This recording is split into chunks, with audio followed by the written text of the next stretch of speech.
Hello and welcome back to my channel K drama tales. और आज हम देखने वाले हैं क्वीन ऑफ टीयर्स का एपिसोड नंबर 3। तो चलिए स्टार्ट करते हैं। हम देखते हैं 4 साल पहले का टाइम, जब ह्यूनू ऑफिशियली हेन को अपने घर वालों से मिलाने के लिए लेके आया होता है। वो उसे अपना गांव, अपनी जमीन, घर दिखाता है, अपनी माँ की दुकान भी दिखाता है जिसमें वो नहीं होती। तो वही आइस पॉप्स निकाल के उसे खाने को देता है, क्योंकि एज अ रिच किड ऐसे दुकान का कुछ उसने खाया नहीं होता। तो हेन बोलती है मैं ये पहली बार ट्राई कर रही हूँ। तो ह्यूनू को लगता है कि वो इतनी गरीब है कि उसे कभी आइस पॉप्स भी खाने को नहीं मिले। वो बोलने लगता है कि उसके कपड़े भी उसकी दादी टाइप्स के हैं। तो हेन बोलती है वो इतनी भी गरीब नहीं है। वो बोलने ही वाली होती कि ये लिमिटेड एडिशन कपड़े हैं, लेकिन उतने में ह्यूनू बोलता है कि वो इसके बाद कभी भी उसे स्ट्रगल नहीं करने देगा। वो उसे बताता है कि वो महीना 20,000 सेव कर रहा है। ये वो बस दिखाने के लिए या बताने के लिए नहीं बोल रहा। वो चाहता है कि हेन उस पर रिलाई करे। वो उसे कभी भी अकेला नहीं छोड़ेगा, हमेशा उसके साथ रहेगा। ये मेमोरी उसे याद आती है जब वो जंगली बेर पर हमला करने वाला होता है। वो मरने के डर से आग बंद कर लेती है, लेकिन ह्यूनू वक्त पर आकर उस जंगली जानवर को मारकर हेन की जान बचा लेता है। तभी गोली की आवाज सुनकर पास ही जो योनसंग होता है वो दौड़ता हुआ आता है। तो योनू कहता है मैं इसे कैंप साइट लेके जाता हूँ, तुम यहाँ सब देख लेना। अभी जाते वक्त हेन के पाँव में मोच आ जाती है, तो ह्यूनू उसे उठा लेता है। दोनों शर्माते हैं और ऑकवर्ड हो जाते हैं, लेकिन ह्यूनू कहता है कि वो बस मदद कर रहा है। यहाँ कैंप साइट पर हेन का भाई और पिता खाने के लिए लकड़ियां जला रहे होते हैं। सूचुल को कुछ नहीं आता, तो वो एक्सक्यूजेस दे रहा होता है कि लकड़ियां अच्छी नहीं है। तो पापा बोलते ह्यूनू हमेशा जलाता है, लेकिन कभी एक्सक्यूजेस नहीं देता, ऐसे कंप्लेन नहीं करता। वही सामने के मजे ले रही होती है बुआ जी और बोल रही होती है कि अब बंद भी करो तुम। तभी उसे दिखता है ये क्यूट कपल। वो शॉक हो जाती है कि ह्यूनू ये इनको इस तरह से उठा के लेके आ रहा होता है। एक और दादाजी की गर्लफ्रेंड और हेन की माँ बात कर रहे होते हैं। जब हेन की माँ पूछती है कि चेयरमैन यानी हेन के दादाजी शिकार से वापस कैसे आ गए, तो इस पर जीएफ बोलती है कि हमें शमन ने कहा था कि आज शिकार पर गए तो उन्हें खतरा हो सकता है। कि तभी सूचुल भागते हुए आता है और अपनी माँ को बताता है कि हेन जख्मी हो गई है। तो माँ भी तुरंत दौड़ी दौड़ी उसे देखने के लिए जाती है। यहाँ दादाजी की गर्लफ्रेंड उन्हें जाके बताते है कि शमन ने कहा था कि आपकी स्वर्गवासी पत्नी का साया आप पे मंडरा रहा है, तो आपको लेके जाना चाहती है। आज अगर आप शिकार करने जाते तो आपकी जान पे बनाती थी, लेकिन वो खतरा हेन पे जा गिरा। वही दूसरी ओर हेन के माता पिता भाई उसके हालचाल पूछ रहे होता है। भाई कहता है जीजू ने आज तुमको बचा लिया। माँ कहते वो बस लकी हो गया था, इसलिए अच्छा हुआ। दादाजी और सूचुल डिस्कस करने लगते हैं कि उसने इतना सही निशाना लगाया कैसे। जरा सी भी चूक होती तो उसकी जान भी जा सकती थी। आज तक तो कभी उसने बंदूक अच्छे से नहीं चलाई और ना ही कोई शिकार कभी पकड़ा है, तो आज कैसे चला ली। उन सब की बातें सुनकर हेन सबको बताती है कि एक्चुअली वो मिलिट्री में, मरीन में स्पेशल फोर्सेस में था और वो उसके अचूक निशाने के लिए फेमस था। तुम लोगों की तरह शो ऑफ करना नहीं पसंद, इसलिए कभी उसने तुम लोगों को बताया नहीं। इसलिए सूचुल तुम जब उसका मजाक बना रहे थे कि उसको गन चलानी भी नहीं आती और तुम उसे ट्रेन करने की बात कर रहे थे, तो मुझे लिटरली हंसी आ रही थी। वहाँ उसकी बुआ जी भी होती है। वो कहती है मैं तो उसे देख के समझ गई थी। तब उसने मुझे बेल के पेपर दिए साइन करने के, तब उसके मसल्स देख के ना मैं तो शर्माई गई थी। अगर वो दामाद नहीं होता ना, मैंने तो उससे चौथी शादी कर लेनी थी। इससे हेन बोलती है बुआ जी आप भी ना। वही हम देखते हैं ह्यूनू वहाँ जंगल में कुछ छानबीन कर रहा होता है। साइड बाय साइड अपने बेस्ट फ्रेंड से वो फोन पर बात भी कर रहा होता है। दोस्त बोलता है अच्छा किया तुमने उसे बचा लिया, अभी तो उसे अपनी वसीयत भी रिवाइज करनी है, ऐसे कैसे मरने देते उसे इतनी जल्दी। कि तभी ह्यूनू को उस जंगली बेर का फेंस कटा हुआ मिलता है। इसका मतलब किसी ने जानबूझकर उसे काटा था ताकि वो बाहर आकर हमला करे। सीन शिफ्ट होता है। पूरा होंग परिवार योनसंग सब मिलकर डिनर कर रहा होता है। दादाजी की गर्लफ्रेंड बोलती है बेचारी हमारी हेन इतना घबरा गई होगी, अच्छा हुआ अभी आराम कर रही है। तभी योनू बताता है कि मैंने जब आसपास के इलाके में देखा तब मुझे फेंस कटा हुआ मिला, मतलब किसी ने जानबूझकर ये सब प्लान किया था। मैं आसपास के सारे सीसीटीवी फुटेजेस और कार के डैश कैम्स चेक करता हूँ, कुछ सुराग मिल पाता है क्या। दादाजी युनसंग से माफी मांगते ये कहते हैं कि उन्होंने उसे शिकार पर बुलाया और ये सब हादसा हो गया। युनसंग बोलता है ऐसी छोटी मोटी चीजें तो चलती रहती है, कोई बात नहीं। यहाँ इनके पापा अपने सर्वेंट को बोलते ये सब्जी ह्यूनू को फ्राइड पसंद है, तुमने ऐसे कैसे डाल दी, इसे फ्राई करके लाओ। और उसका खास ध्यान रख रहा होता है। उसे मांस का सबसे अच्छा पीस भी खाने को देता है। तभी सब लोग युनसंग को उसके बारे में पूछ रहे होते हैं। वो बताता है कि वो 13 साल तक कोरिया में था, बाद में उसे अडॉप्ट कर लिया गया और वो यूएस शिफ्ट हो गया, लेकिन उसके ग्रेजुएशन से पहले ही उसके गोद लिए माता पिता की मौत हो गई और वो हाल ही में बिजनेस के सिलसिले में वापस कोरिया आया है। दादाजी भी बताते हैं कि मैंने भी 15 साल की उम्र में अपने पेरेंट्स को खो दिया, लेकिन आज देखो मैंने इतना बड़ा क्वींस एम्पायर खुद खड़ा किया है। हेन की माँ युनसंग की काफी तारीफ कर रही होती कि कैसे वो इतना अच्छा और काबिल है और वो होंग परिवार को अपना परिवार समझे। तभी वहाँ एक केयर टेकर दादाजी के लिए कुछ लेके आया होता है और उसके साथ एक अच्छी ब्रीड का कुत्ता भी होता है। जब दादाजी उसे पूछते कि क्या वो उसे बेचना चाहेगा तो मना कर देता है, ये कहकर कि वो उनकी फैमिली की तरह है और उनके बेटे को उसके बिना नींद ही नहीं आती। दादाजी थोड़ा निराश होते हैं, लेकिन ये सभी योनसंग ऑब्जर्व करता है। डिनर के बाद वो इस केयर टेकर के घर जाता है। उसे बोलता है कि मैं इसके 10 करोड़ दूंगा। ये सुनकर वो हिचकिचाता है, लेकिन अभी योनसंग बोलता है हर मिनट के साथ इसकी कीमत कम होती जाएगी, 9 करोड़।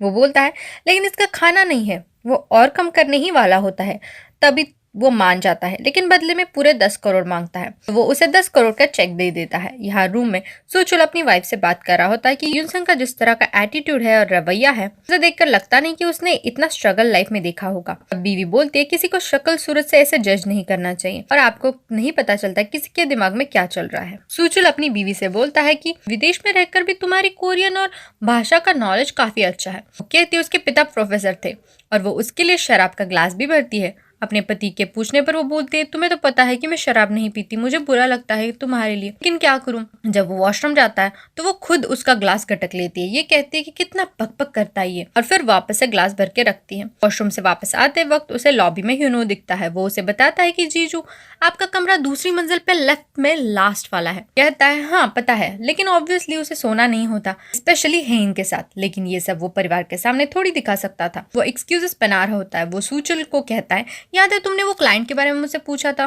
तुम चाहो तो मैं तुम्हें गाइड कर सकता हूँ, अभी मैं वैसे फ्री हूँ। इस पर वो कहता है सॉरी जीजू, लेकिन मैं फ्री नहीं हूँ, मेरी बीवी कमरे में मेरा इंतजार कर रही है। एंड आई नो आप थोड़ा डर रहे हैं ना हेन के साथ एक ही कमरे में सोने के लिए। उन्होंने कहता है कैसी बात कर रहे हो, मैं क्यों डरूंगा, हम हस्बैंड वाइफ है, एक साथ सोने में कैसा डर, तुम भी ना। सुचुल कहता है हाँ अब जाइए जीजू। फिर ह्यूनो बेचारा थक हार के कमरे की ओर जाता है। सुचुल हंसते हुए अपने कमरे में जाता है। वो शराब की बोतल देख के पूछता है इतनी कैसे खत्म हो गई। तो बीवी बोलती है तुम्ही ने तो पी ली, अभी देखो तुम्हें ऑलरेडी चढ़ भी चुकी है। तो सोने चलते हैं और वो बीवी की बात मान लेता है। अजीब है ना, ये कुछ तो छिपा रही है, लेकिन क्या आने वाले एपिसोड में हमें पता चल जाएगा। क्या ह्यूनो दबे पाव कमरे में आता है और अपना जैकेट निकाल रहा होता है, लेकिन हेन जागी रही होती है। वो पूछे इतनी देर क्यों लगा ली तुमने। वो कहता है सुचुल ने कुछ पूछा था तो उससे बात कर रहा था। हेन गुस्सा हो जाती है, बोलती है रुको मैं उसके अभी अच्छे से खबर लेती हूँ, तो इतनी रात को तुम्हें परेशान कर रहा है। ह्यूनो कहता है इतना गुस्सा मत करो, नॉर्मल बात। तब हेन कहते हैं क्या तुम मेरा टॉप निकालने में मेरी मदद कर सकते हो, उसके बटन मुझसे खुल नहीं पाएंगे। चौंक जाता है, लेकिन फिर भी हिचकिचाते हुए पीछे के 2-3 बटन निकालता है, लेकिन उसकी ऑकवर्डनेस देख के हेन भी कहते बस आगे का मैं मैनेज कर लूंगी और तुम नहा लो सोने से पहले।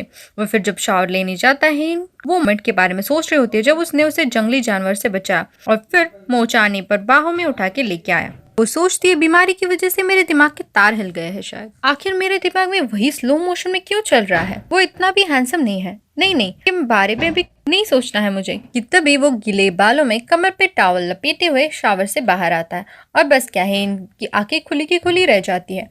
वो कहता है अंदर बाथरूम नहीं था ना, तो वो बाहर से लेने आया हूँ। वो बाहर से बाथरोब लेके उसे पहनता है। हेन अपनी पति की टोन बॉडी बस देखी जा रही होती है, फिर कंट्रोल नहीं होता तो वो बाथरूम में घुस जाती है और सोचने लगती क्या उसे लगता है वो ऐसे सेक्सी दिखता है। तभी वो अंदर आता है। हेन सोचती कि कहीं इसने सुन तो नहीं लिया। ह्यूनो बोलता है एक्चुअली मेरे नहाने के बाद फ्लोर गीला हो गया था और तुम्हें गीला फ्लोर बिल्कुल पसंद नहीं और कहीं तुम्हें चोट ना आ जाए तो उसे पोंछने के लिए आया था। लेकिन हेन उसे जाने को बोलती है और कहती है कहीं तुम ये दिखाने तो नहीं आए कि गीले बालों में तुम इतने हैंडसम दिखते हो। तो सोचता नहीं मुझे ऐसा नहीं लगता। उसके जाने के बाद हेन सोचती कहीं ये मुझे सिड्यूस करने की तो कोशिश नहीं करा। बाद में जब वो सो जाते हैं तब भी दोनों को नींद नहीं आ रही होती। आखिर इतने सालों बाद वो एक साथ एक बेड एक कमरा शेयर कर रहे होते। हेन पूछते सो रहे हो क्या, ये बेड तुम्हारे लिए छोटी तो नहीं है। ह्यूनो बोलता है हाँ थोड़ी जगह कम है, कंजेस्टेड लग रहा है, लेकिन ठीक है क्योंकि वो दोनों एक दूसरे के इतने पास होते हैं। हेन बोलती है ये तो फिर भी किंग साइज बेड है, याद है तुम्हें हम जब दोनों एक सिंगल बेड पे सोए थे। फिर उसे याद आता है एक बार वो ह्यूनो के घर गई थी और ह्यूनो उसे जाने नहीं देता क्योंकि काफी लेट हो गया होता है। वो उसे वही रुकने को बोलता है और अपने कमरे में सोने के लिए बोलता है, लेकिन वो खुद कमरे से बाहर जाता है और हॉल में सो जाता है। हेन फिर सारा कमरा देखती है और बोर होने लगती है कि तभी ह्यूनो खिड़की पर नॉक करता है और उसे बोलता है आज चांद कितना खूबसूरत दिख रहा है। फिर दोनों एक साथ चांद देखते हैं और दोनों साथ में उसी रूम में सिंगल बेड पर सो जाते हैं एक दूसरे को गले लगते हुए। ये यादें ताजा होने के बाद हेन बोलते हैं कि अगर तुम्हारे लिए बेड काफी छोटा हो रहा हो तो हम आज भी गले लग के सो सकते हैं। वो कहता है नहीं ठीक है। फिर भी हेन पूछते क्या तुम नहीं कडल करना चाहते। ये सुनकर ह्यूनो की धड़कनें तेज हो जाती है, लेकिन उसका कोई जवाब नहीं आता। तो हेन कहते हैं मैं तो बस मजाक कर रही थी और दोनों सो जाते हैं। अगले दिन सुबह केयरटेकर अपनी बीवी के साथ अपने कुत्ते को वापस लेने आता है। वो युनसुंग को बोलता है, लीजिए आपके पैसे, लेकिन प्लीज हमें हमारा बच्चा लौटा दीजिए। वो कहता है, बिल्कुल नहीं। वो कहते हैं, हमें माफ कर दीजिए साहब, कल शायद मैं अपने होश में नहीं था, पैसों ने मुझे अंधा कर दिया था, लेकिन कल पूरी रात हम सो नहीं पाए और ना ही हमारा बेटा। प्लीज हमें हमारा कुत्ता टॉमी वापस लौटा दीजिए, आपका एक पैसा नहीं चाहिए हमको। पर युनसुंग गुस्सा हो जाता है और उस कुत्ते को मारने ही वाला होता है कि तभी यूनू वहां से आ जाता है और पूछता है क्या चल रहा है, और वो बोलता है कि वो दादाजी को सब बता देगा। और उन्होंने पैसे वापस दे दिए और उनका कुत्ता वापस दे, और वो बोलता है कि उन्होंने एक बार पैसे वापस दे दिए तो उन्हें उनका कुत्ता लौटा दो, डील खत्म, मैं एक लॉयर हूँ और विटनेस भी। युनसुंग वहां से जा रहा होता है। यूनू को पूछता है क्योंकि वो कुत्ता इनके परिवार जैसा है इसलिए उसे मारा नहीं जा सकता, तो मतलब रास्ते का कोई भी कुत्ता हो तो उसे मारा तो चलता है क्या। एक और होंग फैमिली सारे सीसीटीवी फुटेज चेक करी होती है तो उन्हें एक क्लिप में दिखता है कि किसी ने फेंस काटी है। और हेन के दादाजी बोलते ये उनका दूसरा बेटा यानी हेन के चाचा है जो अब उनके साथ नहीं रहता है। वही केयरटेकर अपनी बीवी से बोल रहा होता है, याद है 20 साल पहले वो एक छोटा बच्चा था जिसने हमारे नेबर के कुत्ते को मारा था, बाद में उसे स्कॉलरशिप मिली थी क्योंकि वो होशियार था। उसने भी पुलिस के सामने ऐसा ही कुछ बोला था ना कि फैमिली जैसा डॉग हो तो स्पेशल होता है और रास्ते का डॉग हुआ तो ऑर्डिनरी, ऐसा क्यों। तो बोलता है बड़ा अजीब लड़का था, है ना। और तुरंत सीन शिफ्ट होता है युनसुंग पर, जैसे कि वो लड़का वही है। हम देखते हैं वो अपने आलीशान घर पहुंचता है और तुरंत ही हेन को कॉल करके उसके हालचाल पूछता है और उसे बताता है कि उसने मिस्टर हरमन के साथ उसकी अपॉइंटमेंट फिक्स करा दी है। सुनकर हेन बहुत खुश हो जाती है और उसे शुक्रिया भी बोलती है। बाद में अपने मेल्स चेक करी हो जिसमें उसने कई हॉस्पिटल और रिसर्च सेंटर को अपना मेडिकल केस भेजा होता है, उसे कहीं से तो कोई इलाज मिले या कुछ तो उम्मीद की किरण नजर आए, इसलिए वो अपने मेल सारे पढ़ रही होती है। हर तरफ से उसे रिजेक्शन मिलता है, इससे हेन काफी हताश हो जाती है और सोचती है कि 1 ट्रिलियन सेल्स क्लब के मैं इतने पास आकर मर कैसे सकती हूँ, ऐसे कैसे हो सकता है। फिर वो अपने वार्डरोब में जाके देखती है और कहती है, इतने सारे लिमिटेड एडिशन कपड़े मैंने तो ट्राई भी नहीं किए, कितने सारे आइटम्स है मैंने अभी तक पहने भी नहीं है। कई प्राइवेट आइलैंड लिए है उस पे तो मैं घूमने भी नहीं गई हूँ, और इतने सारे आर्ट पीसेस इनका क्या करूंगी मैं, इनको तो ठीक से मैंने एंजॉय भी नहीं किया, ये सब तो वेस्ट हो जाएगा। फिर वो अपने पति के कमरे का दरवाजा खोल के देखती है जहाँ यूनो आराम से सो रहा होता है। हेन सोचते सबसे ज्यादा वेस्ट तो मेरा पति होगा। अगले दिन भी ऑफिस में हेन अपने सेक्रेटरी नाक के साथ कॉरिडोर से गुजर रही होती है। वही सामने यूनो का डिपार्टमेंट होता है और सामने वो मीटिंग रूम में अपने टीम के साथ मीटिंग कर रहा होता है और हेन से फुल ऑन ताड़ रही होती है। कॉरिडोर के स्टार्ट से एंड तक जो उसके हैंडसम फेस पे ही फोकस कर रही होती है और पूरे टाइम सेक्रेटरी ना जो भी अपडेट्स दे जा रही होती है उस पर उसका कोई ध्यान नहीं होता। फिर वो सेक्रेटरी को पूछते क्या औरतों को शादी के कई सालों बाद अपना पति अचानक से हैंडसम दिखने लगता है। उसे देख के दिल की धड़कनें तेज हो जाती है। वो कहती क्यों, पत्नी ठीक तो है, मतलब उसे गले लगाने का मन करे, उसकी दया आए, ये सोच के कि उसके बाद उसके पति का क्या होगा, उसके जैसा सॉफ्ट इंसान इस जालिम दुनिया से कैसे मुकाबला कर पाएगा। सेक्रेटरी नाम बोलती है जरूर उस बीवी का दिमाग का सिस्टम हिल गया है और उसे इलाज की सख्त जरूरत है, उसे अपना सिटी स्कैन करने को बोलिए। फिर हेन अपनी डॉक्टर से मिलने जाती है और उन्हें अपने बिहेवियर में आया हुआ बदलाव के बारे में बताती है। वो हमेशा से कोल्ड हार्टेड और खड़ूस रही है, लेकिन आजकल उसे बहुत दया आ रही है, दूसरों के लिए बुरा फील हो रहा है, जैसे कि बारिश में भीग रहे छोटे से किटन पे वो कड़ी ठंड में छाता लेके खड़ी हो गई थी। वही एक वर्कर के पति को काम पर आने देती है क्योंकि उनका बच्चा कांच की पेटी में रखा हुआ है। यहाँ तक कि जब वॉशरूम में कुछ एम्प्लॉय अपनी माँ के कैंसर और पैसे ना होने की वजह से इलाज ना करवाने की और शादी के लिए सेव किए पैसे यूज करने की बात करती है तो उसे काफी बुरा लगता है, इतना है कि उसकी आंखों से आंसू बहने लगते हैं। तो उस पर डॉक्टर बोलते हैं ये कोई सिम्टम्स नहीं है। जब पेशेंट्स को लगता है कि उनका टाइम खत्म होने को आया है तो उन्हें खुद ब खुद कुछ चीजें रियलाइज हो जाती है कि जैसे लोगों की वक्त की अहमियत उन्हें पता चलती है, इसलिए वो बदले हुए से मालूम पड़ते हैं। ये सुनकर हेन बहुत अपसेट हो जाती है और डॉक्टर को बोलती है देखिए डॉक्टर, मैंने लाइफ में कई बार डेथली चीजों का सामना किया है और हमेशा उन मुश्किलों से मैं बाहर आई हूँ, और आप अगर मुझे बचा नहीं सकते तो ये सब बोल के कम से कम मेरा मोराल तो डाउन मत करिए। आप देखना इस बार भी कोई ना कोई चमत्कार जरूर होगा और फिर मैं आपको जवाब दूंगी, मुझे विश्वास है, आप बस इंतजार कीजिए। वही एक और यूनू अपने ससुर जी के साथ हेन के चाचा जी को मिलने गया होता है। दोनों भाई एक दूसरे को कन्फ्रंट करते हैं जब हेन के पापा अपने भाई से पूछते कि क्या वो जंगल में कर रहा था, उसने फेंस क्यों काटा। तो बोलता है कि वो बस अपने पिता से मिलना चाहता था और क्योंकि वो सब लोग हर साल शिकार करने वहां जाते हैं तो उसी मौके का फायदा उठाकर वो उनसे वहां मिलने गया था, लेकिन उनकी गर्लफ्रेंड ने उन्हें मिलने को ही नहीं दिया और बताया कि वो सो रहे हैं। हेन के पिता अपने भाई के बातों पर विश्वास नहीं करते, लेकिन वो फेंस काटने की बात से इनकार कर देते हैं। उनका भाई बोलता है आज तुम्हारी बेटी पर बनाई तो तुम यहाँ तक आ गए, लेकिन जब मुझ पे झूठे इल्जाम लगा के मुझे घर से निकाल दिया गया तब तुम मेरे लिए क्यों नहीं खड़े हुए भाई। फिर जाते वक्त हेन के पापा अपने दामाद को बोलते थे तुम्हें हमारी फैमिली काफी अजीब लगती होगी ना, हमारे एक दूसरे के खिलाफ ही दर्जनों केस है, तुम्हें सब संभालने पड़ते हैं। थैंक यू बेटा, हमेशा हमारे साथ रहने के लिए। फिर हेन के पिता अपने पापा से मिलने जाते हैं तो उनकी गर्लफ्रेंड उन्हें बोलती है कि वो सो रहे हैं। तो जब वो क्लियरली उनको पूछते हैं कि क्या मेरा भाई पापा से मिलने के लिए आपके पास आया था, तो तुरंत मना कर देती वो झूठ बोल रहा है और आपको उससे सतर्क रहना चाहिए। एक और हेन की माँ अपने बेटे के बिजनेस के लिए योनसंग की मदद लेना चाहती है। वो समझ नहीं पाती कि आखिरकार वो भरोसे के लायक है या नहीं, तो वो अपनी चमची को उसका पीछा करके वो सब खबर निकालने को बोलती है। और ऐसा करने जब वो जाती है तो योनसंग के हाथों पकड़ी जाती है, क्योंकि योनसंग काफी शातिर होता है। वो उसे पूछता है तो चमची बताती है कि मैडम हम सोच रहे हैं आप भरोसेमंद है या नहीं, लेकिन एक बार अगर उन्होंने आप पर भरोसा कर लिया तो उन्हें बेवकूफ बनाना आसान है। वो पूछता है ये सब वो क्यों कर रही है, तो चमची बोलती है पैसा इम्पोर्टेंट है, लेकिन उसे ह्यूनो और हेन की जोड़ी बिल्कुल पसंद नहीं और वो उनकी शादी को टूटा हुआ देखना चाहती है और वो इस काम में योनसंग की मदद करी। तभी योनसंग कहता है लेकिन शिकार वाले दिन जैसी गलती मत करना, मतलब उसे पता होता है फेंस उसी ने काटा था। वो कहती है मैं तो बस ऑर्डर फॉलो कर रही थी, बट पता नहीं कहाँ से वहाँ ह्यूनो आ गया और उसने हेन को बचा लिया। अकॉर्डिंग टू मी मेरी थियरी कहती है कि मैं फेंस तोड़ने की ऑर्डर उसके दादाजी की गर्लफ्रेंड ने दी होगी, क्योंकि माँ तो खुद शॉक थी हेन की इंजरी की बात सुनकर। वही नेक्स्ट सीन में हम देखते हैं कि ह्यूनू का बेस्ट फ्रेंड उसे चिढ़ा रहा होता है कि आज तक तुझे घर में किसी ने इतनी वैल्यू नहीं दी होगी जितनी आप दे रहे हैं बीवी को बचाने के बाद। कहता है हाँ, और मेरे ससुर जी तो पूछो ही मत, मेरी पसंद नापसंद और कंफर्ट का काफी ध्यान रख रहे हैं और मेरी तारीफ करते नहीं थक, लेकिन मैं तो बस मेरी जिम्मेदारी निभा रहा हूँ। ये बोल के महान बनने की कोशिश मत करो, क्रेडिट लेना सीखो। मैं भी डर गया था, वो जानवर बहुत बड़ा था, खतरनाक लग रहा था, लेकिन हेन के सामने मुझे कुछ नहीं दिखा, मैं वहां कूद पड़ा। ऐसे बोल के क्रेडिट लिया करो। नहीं यार, मुझे बस इन सबसे दूर जाना है। तो दोस्त कहता है ओ तो बोल दो बाय बाय इन सारे इटालियन सूट्स को, बाय बाय लग्जरियस कार को, ब्रांडेड वॉचेस को, सारे ऐशो आराम को टाटा बाय बाय बोल दो। वही यहाँ गाँव में ह्यूनू के भाई के जिम में कोई एडमिशन नहीं हो रहा होता और बहन भी आंटी लोग की गॉसिप की वजह से काफी परेशान होती है। वो अपने भाई के साथ मिलकर हेन को जाके मिलके और उसे डाइवोर्स ना लेने के लिए रिक्वेस्ट करने की सोचती है। वो सीधा हेन के क्वींस डिपार्टमेंट स्टोर पर पहुंच जाती है, लेकिन उन्हें बिना अपॉइंटमेंट के अलाउ नहीं करते। लेकिन तभी हेन वहां से गुजर रही होती है तो वो उन्हें देख लेती है। उसकी इंपॉर्टेंट मीटिंग होती है, लेकिन वो फिर भी उन्हें केबिन में ली जाती है। ह्यूनू की बहन बोलती है उसने बहुत कॉल ट्राई किए लेकिन कोई जवाब नहीं मिला। तो हेन बोलती है वो अननोन नंबर से आए कॉल्स नहीं उठाते।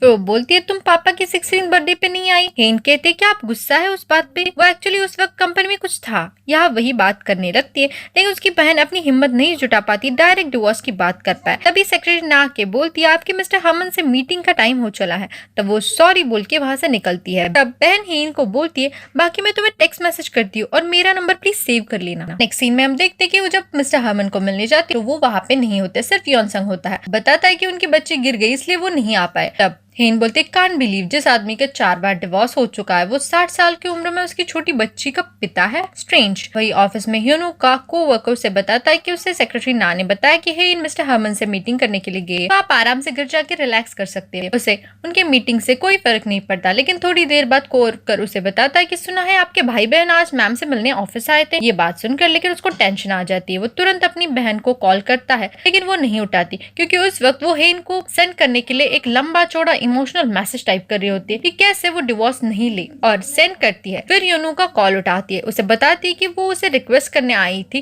कि डिवोर्स ना ले। तब ह्यूनू बताता है कि उसने अपना डिसीजन बदल लिया है और उसने कभी भी हेन के सामने डिवोर्स का जिक्र भी नहीं किया। वो ये बात अपने भाई को भी बताती है, लेकिन वो ऑलरेडी हेन को मैसेज सेंड कर चुकी होती है। तो ह्यूनू हेन को कॉल ट्राई करने लगता है ताकि वो उसे मैसेज रीड करने से रोक पाए। लेकिन तब हेन वॉशरूम गई होती है तो योनसंग ह्यूनू का कॉल कट करता है और हेन का फोन स्विच ऑफ कर देता है। तब वो हेन से बात करने लगता है और उसे पूछता है उसकी शादीशुदा जिंदगी के बारे में, उसके पति ह्यूनू के बारे में।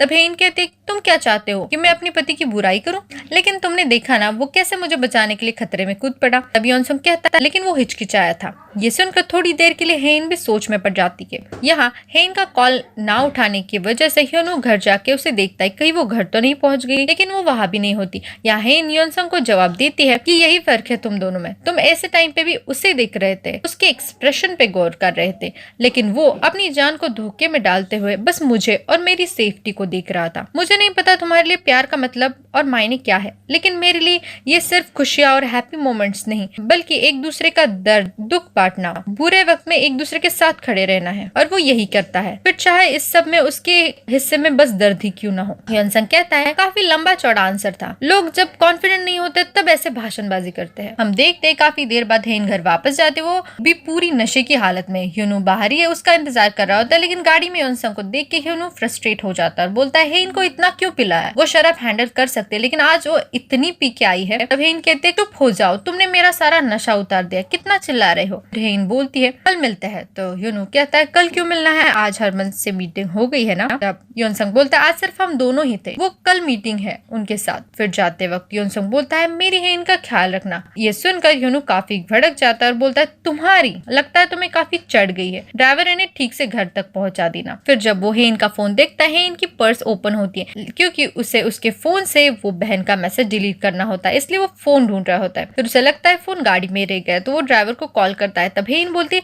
फोन तो मेरे पास है, मेरी जेब में, और उसे स्विच ऑन करती है। तभी ह्यूनू उसका हाथ पकड़ लेता है और नशे में हेन गिरने वाली होती है तो ह्यूनू उसे संभालता है और दोनों एक दूसरे के बेहद करीब आ जाते हैं। तो हेन उसे किस करती है। यही हमारा 3rd एपिसोड खत्म हो जाता है। इन दोनों की नजदीकियां ऐसे ही बढ़ेंगी। क्या दोनों अपनी शादी को वापस हैप्पी बना पाएंगे? क्या योनसंग उन्हें अलग कर पाएगा? जानने के लिए बने रहिए मेरे साथ मेरे चैनल की ड्रामा टेल्स पर। फिर मिलेंगे नेक्स्ट वीडियो में, तब तक stay safe, stay happy and thanks for watching.